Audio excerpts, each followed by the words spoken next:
안녕하세요. 이번 시간은 흰수염에 대해서 알아보도록 하겠습니다. 정말 강함의 상징 아닙니까? 원피스의 해적왕을 뛰어넘었다면 과연 누가 됐을까 했을 때 이 흰수염 1순위로 뽑히지 않을까 생각해봅니다.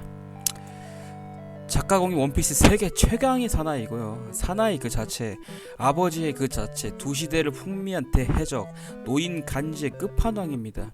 흰수염 해적단 선장이며 본명인 에드워드 뉴 게이트보다는 별명인 흰수염으로 더 유명을 합니다. 대해적 시대를 지탱한 남자고 본인이 사왕이지만 경력과 세력 양면에서 사왕 중에서도 으뜸가는 위상을 지닌 남자죠.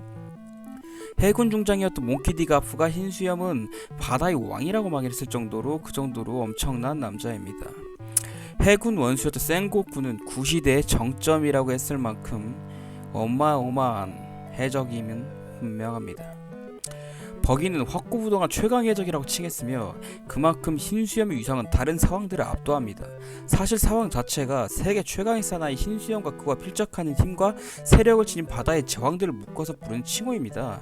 흰수염이 죽은 2부에서 사왕을 설명할 때 흰수염에 필적한다, 흰수염과 대등하다 이런 정도로 표현을 하는 거 봐서는 흰수염 자체가 이제 강함의 척도가 됐음을 알려줍니다. 또한 골드로저가 로그타워에서 처형된 뒤부터는 해적왕과 원피스를 차지할 가능성이 제일 높다고 봤고 바다의 왕으로 군림을 하고 있었습니다. 해적왕에 가장 가까운 사나이라고 하지만 후술할 모종의 이유 덕에 딱히 라프텔을 찾는 것에는 관심이 없고 그냥 사왕의 한 축으로서 세력을 떨치고 있었습니다. 아마도 그 힘만으로 따지면 해적왕을 능히 될 수 있을 정도라 그렇게 불린 듯합니다. 작중에서도 손꼽는 군자고요. 인품, 무력, 지략, 맷집, 정신력 하나 빠지는 게 없을 정도로 원피스 최강자 중에 최강자입니다. 대적 시대가 열리기 전부터 원피스 일부 시점까지 현역인 노병으로 흰수염 해적단의 수장이고 기아 모비디코의 선장 그리고 골드로저와 금사자 시키와 함께 그 시대 신세계에서 여러 차례 패권을 다투며 현재는 살아있는 전설로까지 추앙이 됩니다. 세계 최강의 사나이라는 칭호에 걸맞는 힘과 능력, 전 세계의 바다에 끼치는 영향력과 대적 시대의 노병이라는 점이 시너지를 일으켜 자부심 또한 대단합니다. 처음에 샹크스가 보낸 편지를 찢을 때 록스타가 참담한 표정으로 이건 또 무슨 짓이야, 이게 얼마나 중요한 편지인데 상대는 빨간머리 샹크스라고 할 정도로 이게 굉장한 편지였음에도 불구하고 신수염은 꺼져, 알아들었으면 꺼져, 난 신수염이다, 이 팩이 보십시오, 이게 바로 해적 왕화와 필적할 수 있을 만큼 흰수염의 팩입니다. 힘만 세냐, 그건 또 아닙니다. 전략가로서의 역량, 지위도 상당합니다. 전쟁 시작부터 그 유명한 전략가 지장 센코쿠를 물먹였고 마린포트 중앙에서 모비딕이 떠올랐을 때 센코쿠 측으로 그리고 몽키 디 가프 경악한 표정은 아직도 우리에게 잊혀지질 않습니다. 전쟁 중에는 파시피스타의 참전 여부는 몰랐지만 해군의 움직임 수상한 것을 보고 휘하 해적들에게 움직이라고 명을 내려 싹쓸이 당한 것을 면하게 했으며 아카이누가 주도했던 해군본부 거짓계략에 걸려서 스쿼드가 자신의 명치를 찔러서 흔들렸긴 했지만 해적단 퇴로를 막은 얼음벽을 부수며 계략에 재빠르게 타개한 것과 어수선한 분위기를 다시 잡은 걸 보면 지략에도 뛰어났다는 것을 알 수가 있습니다.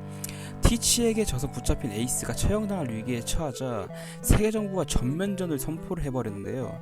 센고쿠는 에이스가 로저의 자식이라는 것을 아닌 흰수염이 그를 자기 차기 해적왕으로 만들고 싶어했다고 생각했으나 흰수염은 그저 에이스를 자신의 아들처럼 아낄 뿐이지 굳이 후계자로 지명한 건 아니다라고 합니다. 그리고 처형장에 나타나서는 전쟁을 일으키게 됩니다. 그리고 칠무회를 상대하게 되었는데 거대한 해를 일으켜서 해군본부를 공격하고 아오키즈가 해일을 얼려서 막은 후 파르티잔을 던지자 허공을 진동시켜서 파르티잔과 아오키즈까지 깨버리는 모습을 보여줍니다. 그 전투가 진행된 동안 아카이누의 화산탄 공격을 여유롭게 받아내는가 하며 자신을 공격하는 거인족 론주 중장을 일격에 쓰러뜨린 등 여전히 압도적인 포스를 보여주었습니다. 루피의 밀짚 모자를 보고 샹크스와의 만남을 떠올리고 이미 에이스에게 얘기를 많이 들은 것 때문에 루피에게도 많은 관심을 보였으며 또 루피의 해적왕 발언에 되려 웃는 모습을 보이기도 했습니다. 그러나 전장으로 뛰어든 흰수염은 무쌍을 펼치는 도중 아카이누와 격전 도중에 발작을 해버리고 말죠. 심장마비가 오게 된 거죠. 그 덕분에 마그마 주먹을 전통으로 맞아버리고 그럼에도 불구하고 역시 흰수염답게 다굴지를 또 어떻게 버텨냈지만 결국에는 죽게 되고요. 이후 루피의 패왕색의 패기를 보고 모든 사나이족들에게 루피를 지키라는 명령을 내립니다. 마지막으로 루피의 D의 의지를 시험하고 가려고 했던 것 같습니다. 정말 구시대의 끝판왕으로서의 모든 걸 보여줬다 생각하고요. 신세대의 끝판왕이 누가 될지 기대해 봅니다.